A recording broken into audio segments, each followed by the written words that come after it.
Une meilleure utilisation des ressources allouées par le Fonds mondial dans le cadre de la lutte contre le paludisme et le VIH-Sida et la tuberculose dépendra de l'identification des besoins réels afin de construire une prise en charge efficace des populations.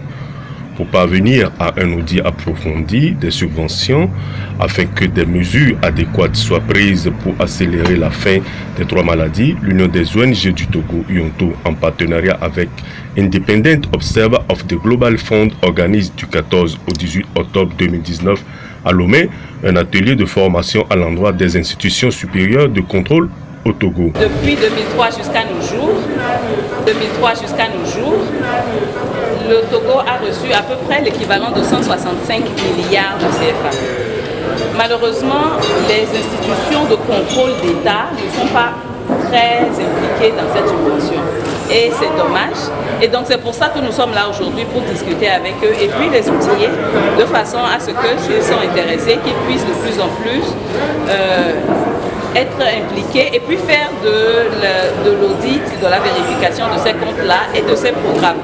Parce que, comme vous le savez, c'est des subventions, ce ne sont pas des prêts. Et l'objectif de ces subventions, c'est que des experts de la Cour des comptes, de l'inspection d'État et des auditeurs internes du ministère de la Santé, durant 5 jours, joueront des communications visant à approfondir leurs connaissances sur les procédures d'audit des subventions allouées par le Fonds mondial.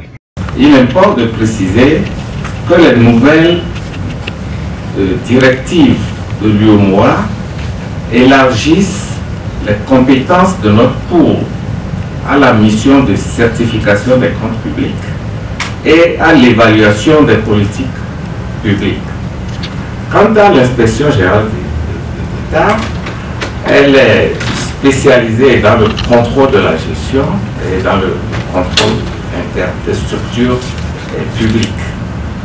Alors, le secteur de la santé constitue un secteur prioritaire de l'action gouvernementale. C'est pourquoi je suis d'accord avec vous, Madame Jessica, que toute ressource allouée à ce secteur doit être utilisée de la façon la plus régulière et la plus optimale possible, si l'on veut que la pauvreté de la population recule.